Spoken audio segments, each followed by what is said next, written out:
자, 또 새로운 이야기를 보도록 하겠습니다. 자, 이번 이야기는 시네틱이라는 가제를 가지고 있습니다. 자, 설정과 배경인데요. 2100년 많은 시간이 흘러 인공지능 기술은 경이로운 발전을 이루어냈다. 인공지능은 우리의 일상생활에 긴밀하게 녹아들어 도시, 교통, 의료, 교육 등 모든 분야에서 혁신을 가져왔다. 하지만 이제는 인간과 인공지능의 경계가 모호해지고 인간과 인공지능의 융합이 일어나기 시작한다. 이로써 새로운 종류의 개체가 탄생하며 사회는 큰 변화를 겪게 된다. 자, 주요 캐릭터입니다. 워렌 밀러.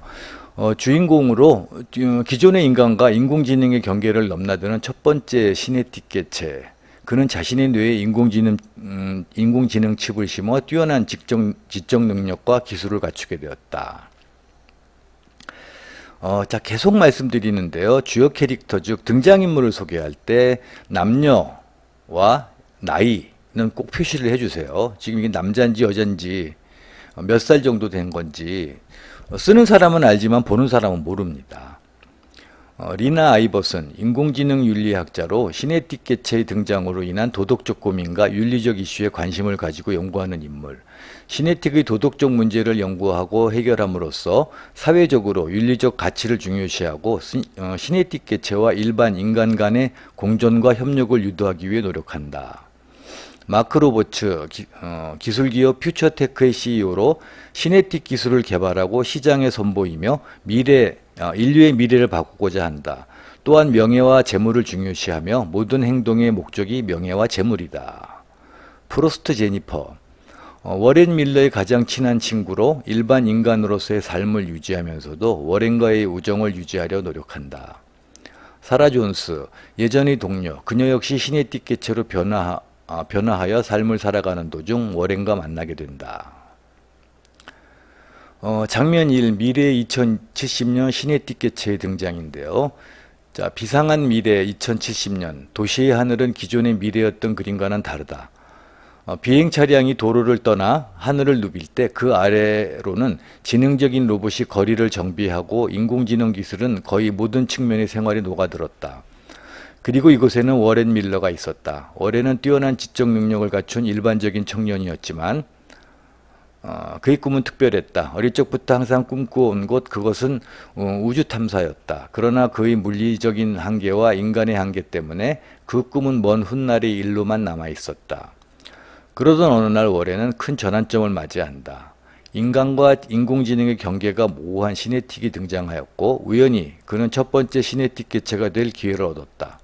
그는 망설임 없이 자신의 꿈을 위해 실험에 참가한다. 그의 뇌에는 인공지능 칩이 심겨져 그는 다른 시네틱 개체와는 다르게 뛰어난 학습 능력과 지능을 지니게 되었다. 그러니까 시네틱 개체라는 게 정확하게 뭔가요? 사이보그 같은 건가요? 근데 여기는 지금 인공지능 칩만 심어졌는데 다른 시네틱 개체와는 다르게 뛰어난 학습 능력과 지능을 지니게 되었다. 그래서 시네틱 개체라는 게 정확하게 어떤 의미인지를 잘 모르겠습니다. 장면이 사라와의 만남, 갈등과 인간성. 워렌은 예전의 동료 사라 존스와 우연히 다시 만나게 된다. 사라 역시 시네틱 개체로 변화했으며 이제는 더 뛰어난 능력을 가지고 있다. 그러나 그녀는 인간성과 도덕적 원칙을 잃고 시네틱으로 살아가는 선택을 했다. 워렌은 이 만남으로 인해 큰 혼란을 겪다. 그는 시네틱으로 변화한 자신과 사라 사이에서 과거의 우정과 인간성 그리고 기술의 윤리를 고민하게 된다. 사라는 자신의 능력을 자랑하며 시네틱 개체로서의 새로운 삶을 찬양하지만 워렌은 이를 받아들이기 어려워한다. 워렌과 사라 간의 대화에서 갈등은 더욱 고조된다. 워렌은 자신이 시네틱 개체로서 어떻게 더 나은 인간이 될 수 있는지를 고민하고 사라는 자신의 선택을 옹호하며 개인적인 이익을 추구한다. 그들의 대화는 인간과 시네틱 개체 간의 갈등과 상호 이해 부족을 드러낸다.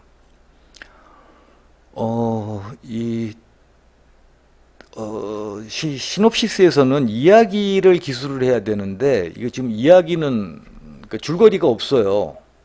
줄거리가 없고 그러니까 어떤 일이 진행된다든가 순차적인 시간 이 지남에 따라 어떤 일이 벌어지고 어떤 일은 해결되고 또 다른 일이 생겨난다고 하는 이런 것들이 필요한데 지금 이 내용을 보면은 그 이야기가 없어요. 이야기가 없기 때문에 사건이 없고 그냥 단순하게 그냥 무슨 설명 같은 그런 느낌입니다. 포레스트 제니퍼. 워렌의 가장 친한 친구 중 한 명은 이 갈등을 관찰하고 워렌의 결심과 워렌과의 우정을 유지하려는 노력에 동참한다. 그녀는 워렌에게 시네틱 개체의 변화가 있더라도 그의 내면에는 여전히 인간성과 도덕적 원칙을 지키며 친구와의 우정을 유지할 수 있다는 격려를 준다. 이렇게 됐고요. 자, 장면 3. 결심과 우정. 자, 여기서도 보면은 내용이 없죠. 이야기가 진행이 없어요. 워렌은 이러한 갈등을 극복하기 위해 노력하며 인간성과 도덕적 원칙을 유지하면서도 기술의 혁신을 적극적으로 활용해야 한다는 결심을 한다. 시네틱과 인간 간의 관계를 새롭게 이해하게 된다. 워렌의 결심과 변화는 사라에게 영향을 미친다. 사라는 자신의 선택을 되돌아보며 인간성과 도덕적 원칙의 중요성을 깨닫게 된다. 제니퍼 또한 워렌의 결심을 존중하며 그의 인간성과 시네틱 개체로서의 두 가지 역할을 조화롭게 유지하려 노력한다. 그녀는 워렌과 워렌 사이의 우정을 도와주며 그녀는 워렌과 워렌 사이 이게 무슨 소리인지 잘 모르겠습니다. 갈등을 극복하는 데 중요한 역할을 한다. 장면 4. 시네틱 개체와 사회의 논쟁, 사회적 논쟁. 워렌의 이야기가 펼쳐지는 동안 사회는 큰 변화와 논란에 직면한다. 자, 이런 게 지금 어떤 내용인지 구체적인 게 하나도 없어요. 시네틱 개체의 등장으로 사회적 혼란과 논쟁이 가라앉지 않는다. 일부 사람들은 이를 기회로 삼아 더 높은 지적 수준을 갖게 되지만 다른 사람들은 인간성의 상실과 도덕적 문제를 우려한다. 리나 아이버스는 인공지능 윤리학자로 시네틱의 등장으로 인한 도덕적 이슈와 사회적 문제를 연구하며 시네틱 개체와 일반 인간 간의 이해와 상호 존중을 촉진하려 노력한다. 어떻게 노력하는지를 써주셔야 되는데, 자, 한편 기술 기업 퓨처테크의 CEO 마크 로버츠는 시네틱 개체 기술을 개발하고 선보이며 금전과 명예를 중요시한다. 그의 목표는 재물과 명예를 통해 사회적 영향력을 확대하고 인류의 미래를 변화시키는 것이다. 장면 5. 리나와 마크의 첫 번째 만남. 리나는 윤리학자로서 인공지능 윤리학에 대한 깊은 관심을 가지고 있었다. 전 세계적으로 시네틱 개체들이 인간과 함께 공존하며 협력할 때 도덕적 문제와 윤리적 고민이 발생할 것이라고 예측하고 있었다. 그러던 어느 날 리나는 학회에서 발표하는 기회를 얻었고 그 자리에서 마크 로버츠를 만났다. 마크는 퓨처테크의 CEO로 시네틱 기술을 개발하여 인류의 미래를 변화시키고자 하는 야심적인 비전을 갖고 있었다. 그래서 마크가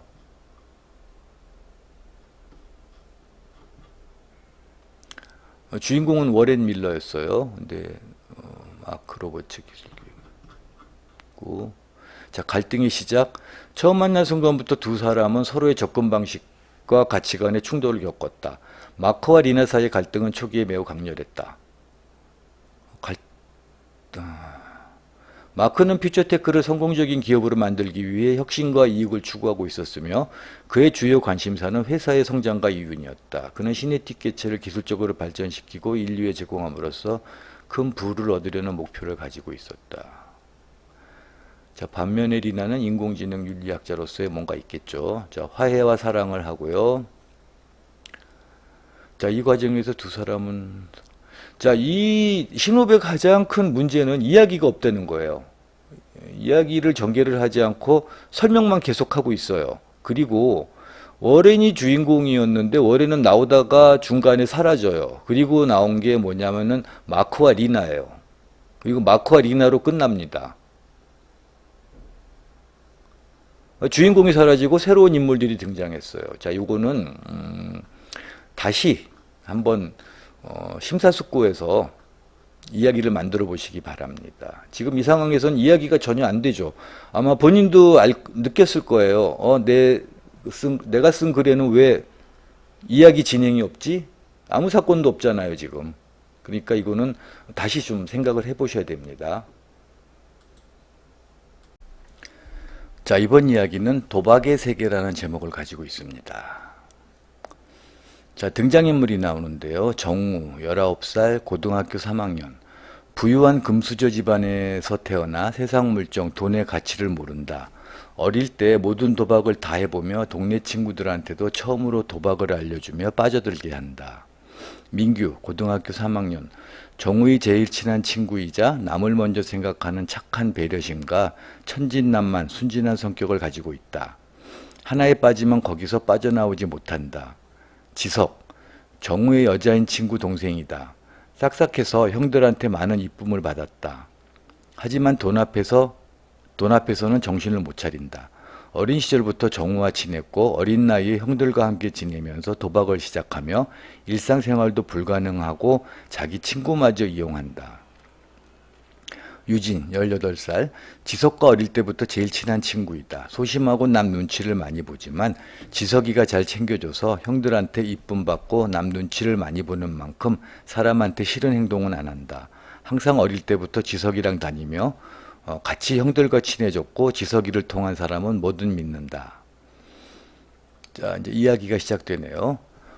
가 학교는 도박에 빠진 학생들이 많았다. 정우는 2014년 18살에 가 학교로 전학을 갔다. 정우는 거기서 도박을 배우며 재미를 느꼈고 어떤 도박이든 했다. 정우는 학교에서 배운 도박을 동네 친구들한테 알려주게 됐다.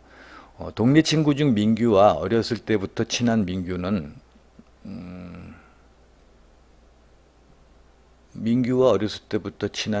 누구예요? 친구들 사이에서 유독 도박에 흥미를 느끼며 빠지게 된다. 그 둘은 맨날 학교가 끝나면 학원과 야자를 빠지고 동네에서 만나 항상 토토를 했다. 고등학생들이 토토를 할 수 있나요, 근데? 그러던 중 지나가다 우연히 동생 지석, 유진을 만났다. 동생들은 정우, 민규, 토토 하는 걸 보고 호기심이 생겨 그 자리에서 바로 형들한테 돈을 주며 부탁을 했다. 결국 그 도박의 성공으로 인하여 돈을 따고 지석, 유진은 이 시점으로 흥미를 느끼기 시작했다. 네 명은 항상 학교 끝나면 만나서 같이 토토를 하며 서로 돈을 따고 빌리며 도박에 점점 빠져들게 됐다. 이들은 점점 돈의 감각이 없어지며 10,000원, 20,000원은 돈으로 취급을 안 했다. 2014년 월드컵 경기가 한창 하고 있을 때 정우와 민규 스포츠 토토를 시작했다. 정우는 친구들 사이에서 유독 용돈을 많이 받았다. 그러다 보니 남들이 10,000원으로 토토를 할 때 정우는 100,000원으로 하는 수준이다. 민규는 정우가 100,000원으로 큰 금액을 돈을 딸 때 부러워했다. 결국 돈 욕심의 민규는 돈을 구할 수 있는 방법이 없어 친구들한테 돈을 점점 빌리기 시작했다. 돈을 빌리며 욕심으로 인해 한 번 할 때 계속 큰 금액으로 했지만 할 때마다 크게 실패하고 돈을 잃고 빚만 점점 늘어나고 있는 상황이 됐다. 지석은 학교를 나갈 생각을 안 하고 항상 집에서 게임을 하고 토토하고 일상이 반복이었다. 유진은 학교가 끝나면 항상 지석이 집에 가서 같이 토토를 했고 이 둘은 돈이 부족하기 시작하며 민규와 똑같은 상황이 만들어졌다. 민규는 SNS를 통해 친구들의 친구까지 몰래 연락하며 돈을 빌리기 시작했다. 정우 역시 몰랐지만 민규가 정우의 친구마저 연락하며 돈을 빌려 이 사실을 알게 됐다. 결국 화가 난 정우는 민규한테 가서 어떤 상황인지 물어보며 화를 냈다. 결국 민규는 큰 금액을 말도 안 되는 이자로 빌렸고 이렇게 돈을 빌린 게 한두 명이 아니었다. 정우는 재미만 보라고 알려줬던 도박에 우리가 너무 심각하게 빠져버린 것 같아 이 때문에 죄책감이 들며 자괴감에 빠졌고 이를 막기 위해 그만하라고 말렸지만 민규는 도박을 그만두라는 정우의 말이 잔소리로 들리기 시작했고 정우가 우리를 이렇게 만들어 놓고 이제 와서 착한 척, 자기는 아닌 척 하는 느낌으로 얘기하는 것 같아서 화를 냈다. 이 둘은 싸움으로 번졌고 민규는 정우를 안 보기로 했다. 민규는 그러면서도 아직 도박을 끊지 못했고 상황은 심각해졌다. 지석이도 마찬가지로 유진이한테 돈을 빌리고 못 갚는 상황이다. 유진이도 도박하며 돈을 잃은지라 돈이 급하게 필요했지만 지석이는 유진이에게 전화를 무시하고 연락이 두절됐다. 그리고 유진은 모르는 사람들한테 전화가 오기 시작했다. 알고 보니 제일 친했던 지석이는 유진이가 돈을 갚아준다는 식으로 돈을 빌리고 다녔다. 도박으로 인해 이 둘은 사이가 정우, 민규처럼 멀어졌고 지석은 도박 중독으로 인해 일상생활이 할 수 없어서 학교를 자퇴했다. 유진이는 어쩔 수 없이 부모한테 솔직하게 얘기를 해서 도움을 받고 미국으로 유학 가기로 부모가 결정했다. 시간이 흘러 19살이 된 정우, 민규는 아직도 연락을 서로 안 하는 상태다. 민규는 2014년 겨울에 이사 갔다. 정우는 소식을 알 수 없었다. 학교도 안 나오는 민규가 너무 걱정되는 마음에 정우는 민규를 찾고 다녔다. 어느 날 강남 한복판에서 길을 걷다 민규와 비슷하게 생긴 사람을 보게 됐다. 그리고 정신없이 쫓다 보니 나는 어느 골목길이었다. 그리고 그 닮은 사람은 어떤 건물 뒷문으로 조심스럽게 들어갔다. 나는 따라 들어가고 싶었지만 문이 잠겨 있었다. 그래서 앞문으로 갔는데 여기는 공공 호스트바였다. 정우는 일단 민규를 찾기 위해 들어갔다. 정우는 여러 방문을 열어보며 확인을 하기 시작했다. 하지만 방에 있던 손님들이 신고해서 가드들이 정우를 잡고 쫓아내려고 하는 상황에 정우는 선수 한 명이 지나가는 걸 봤다. 근데 민규 얼굴이 확실했고 정우는 가드들이 미성년자가 들어온 걸 신고한다고 협박을 했다. 결국 조용히 정우는 나왔고 한참 동안 그 앞에서 떠나지를 못했다. 정우는 집에 와서 많은 고민과 현실을 부정하고 싶은 생각이 너무 컸다. 오랜 고민 끝에 다음에 또 찾아가기로 했다. 일주일이 지나 똑같은 시간에 앞에서 기다렸다. 그리고 민규가 왔다. 처음에는 정우를 마주치고 모르는 척 지나가려 했다. 하지만 정우는 붙잡았고 둘의 대화가 시작됐다.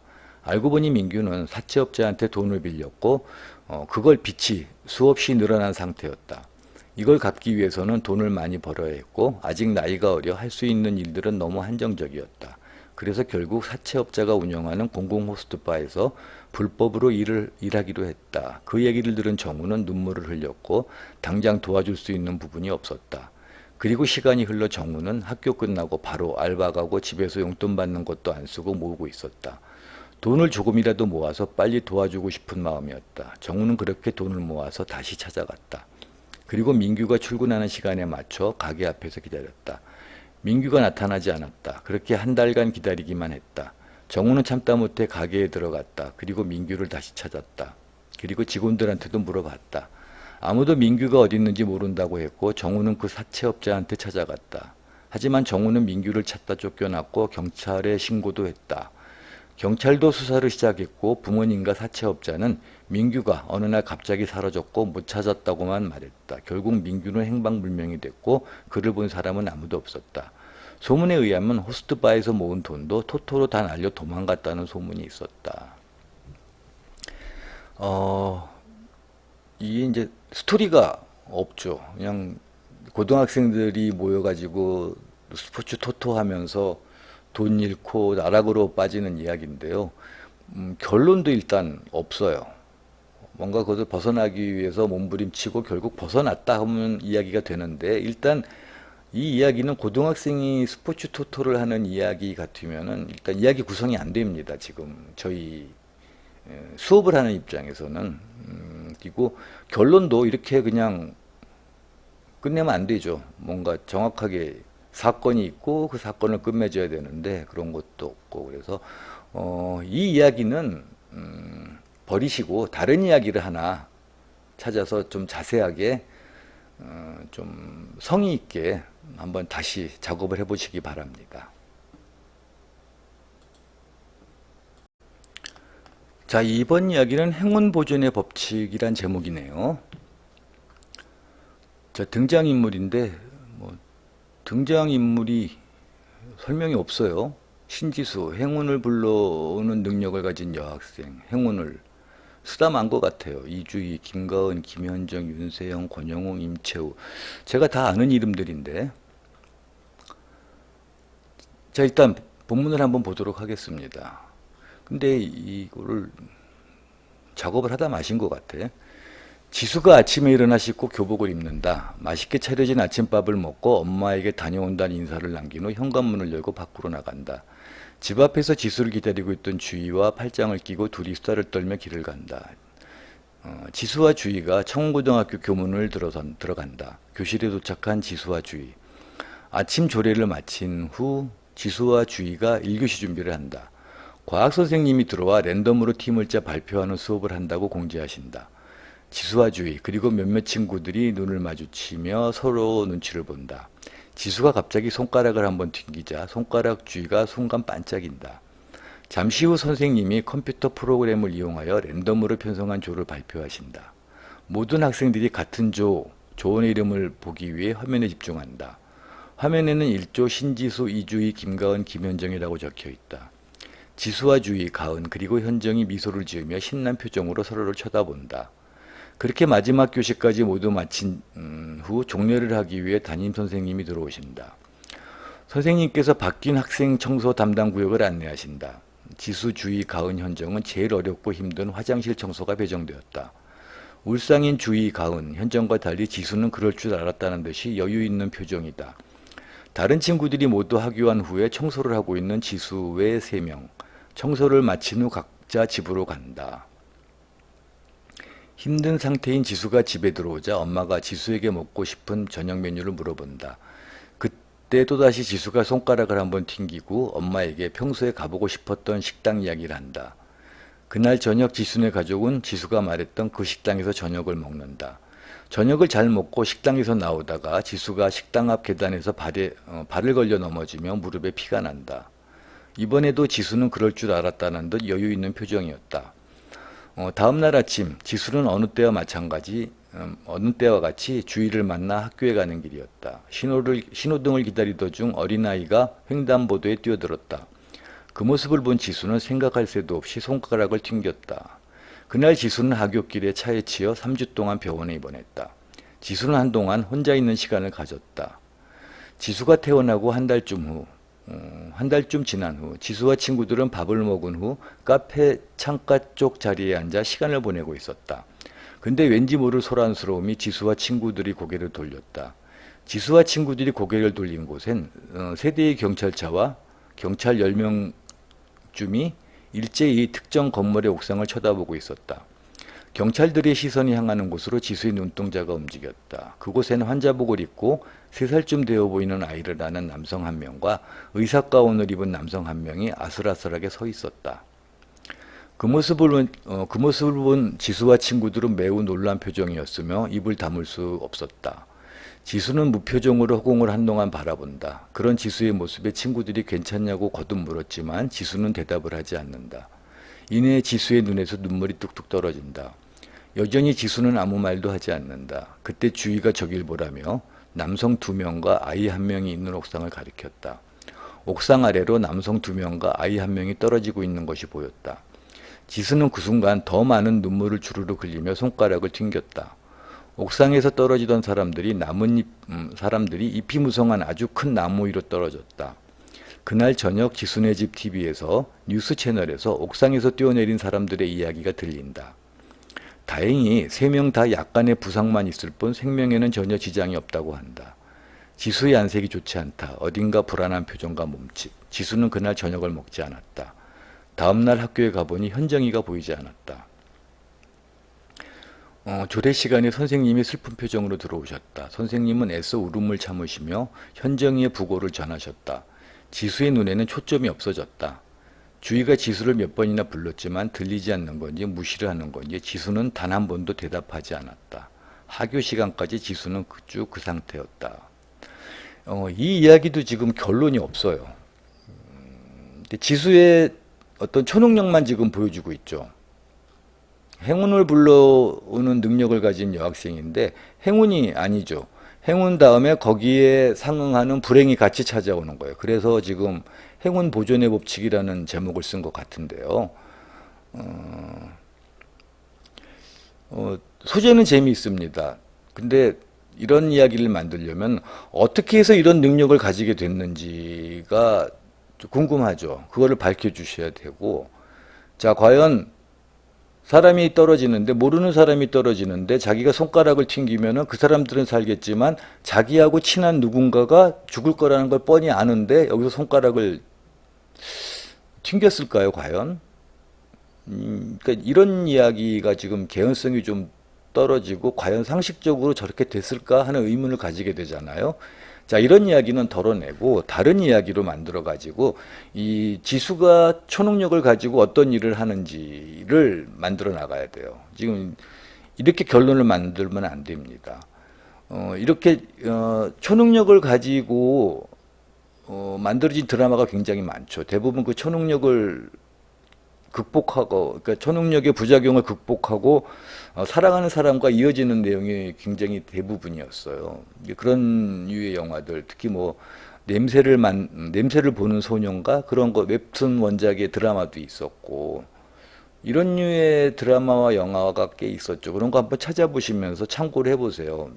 어떻게 이야기를 전개시켜야 될지 한번 좀 보시고 근래에 또 그런 게 있었죠. 거짓말은 뭐 나한테 거짓말은 안 통해 하는 거. 그 이제 거짓말을 알아채는 능력이 있는 여자가 그 어떤 남자를 사랑하게 되는 그런 내용이었던 것 같은데 저도 그걸 다 보지 않아서 잘 모르겠어요. 띄엄띄엄 봤는데 어쨌건 이런 식으로 진행되면 안 됩니다. 근데 소재는 그런대로 좀 괜찮으니까 이야기를 진행시키고 싶으면 좀 더 많은 생각을 좀 하셔야 될 것 같아요. 자, 이번 이야기의 제목은 환생인데요. 임시라고 그냥 가제라고 해주시면 됩니다. 자, 등장인물은 박진성, 강한 생존 욕망을 가진 자기중심적인 사람이었으나 동료들의 희생을 보고 변화하려 결심함.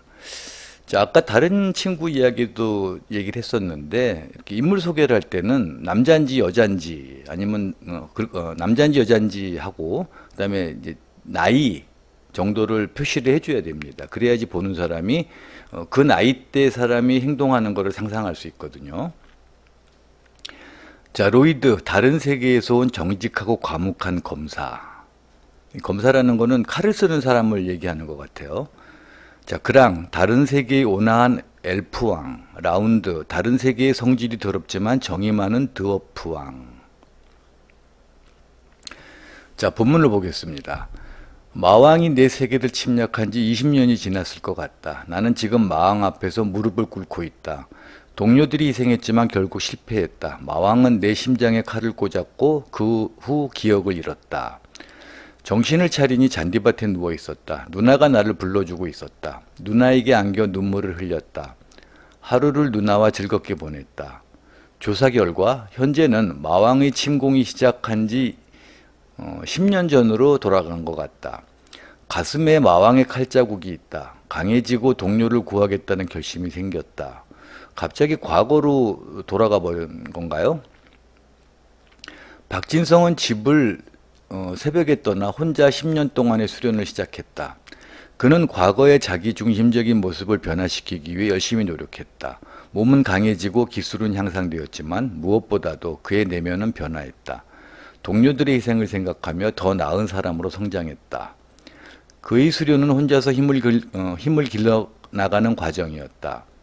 밤낮 없이 훈련에 매진하고 다른 세계의 로이드, 그랑, 그리고 라운드로부터 배운 것을 적용했다.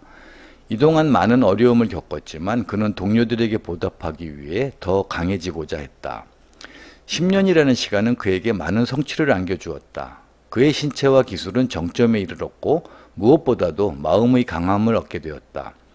그는 동료들을 구하고 마왕에 맞서기 위한 마지막 준비를 마쳤다. 이제 그는 로이드, 그랑, 라운드와 함께 마왕에 맞서 싸울 준비가 되어 있었다. 박진성은 로이드, 그랑, 라운드와 함께 마왕을 상대하기 위한 계획을 세우기 시작했다. 그들은 자신들의 각각의 특성과 능력을 결합하여 마왕을 물리치기 위한 전략을 개발했다. 로이드는 정직하고 신중한 성격으로 팀의 전략을 구상하고 지도했다. 그의 경험과 냉정한 판단력은 팀에게 큰 도움이 되었다. 그랑은 마법과 자연력을 다루는 엘프왕의 특성을 활용하여 마왕의 마법을 분석하고 대비하는 역할을 맡았다. 라운드는 그의 정이 많고 인간관계를 중요시하는 성격을 살려 동료들 간의 조화를 이루는 역할을 했다. 팀 내에서의 화합은 승리의 열쇠라고 믿었기 때문이다. 마왕에 대한 정보를 수집하고 그의 약점을 파악하는 과정에서 박진성은 자신의 과거와 동료들에 대한 사랑과 감사의 마음을 더욱 깊게 느끼게 되었다. 이제 그들은 하나로 뭉쳐 마왕과 맞서 싸우기로 했다. 마왕과의 대결이 시작되었을 때 그들은 자신의 훈련과 결속력을 발휘하며 어려움을 극복하려 했지만 우리의 피나는 노력은 물거품이 되어 나는 다시 마왕 앞에 무릎을 꿇고 있었다. 자, 이런 결론은 내지 마시고요. 승리를 만들어야 됩니다. 왜냐하면 주인공은 뭔가 열심히 하는데 그 일을 성취를 해야죠. 성취하기 위해서 혼자 10년 동안 수련도 하고 조력자들도 구해가지고 작전도 짜고 했잖아요. 그랬으면은 거기에 걸맞는 이렇게 승리를 쟁취를 해야죠. 이렇게 끝내버리면은 이 이야기는 되게 성의가 없어 보이잖아요. 그리고 중요한 거는 만약에 이 이야기를 계속하겠다 그러면은 이제 어느 게 중요한지를 생각을 하셔야 돼요. 10년 동안의 수련의 과정인가 아니면은 마지막에 팀들이 마왕하고 싸우는 것인가. 그렇게 되면은 만약에 마왕과 싸우는 거라면 이 10년이라는 수련의 시간은 앞에 짧게 배치를 해야 됩니다. 그냥 여기서 구구절절히 뭐 이렇게 뭘 성취하고 해나가는 것보다 그냥 뭐 한순간에 지나가도 괜찮죠. 10년이 지나고 자기 수련하는 모습을 보여주면서 이 부분은 짧게 지나가고 그 다음에 이제 마왕을 상대하기 위한 대적을 해야 되겠죠. 물론 처음부터 마왕을 이기면은 이제 좀 너무 쉽게 되니까 몇 번 패배하고 다시 또 사람들을 모으고 다시 작전 짜고 하는 건 좋아요. 그렇게 하면 괜찮은데 이렇게 첫 번째 싸움에서 그냥 다시 죽어버리면은 이야기가 안 되죠. 그래서 이 이야기는 좀 구체적으로 끝을 생각을 해봐야 될 것 같아요.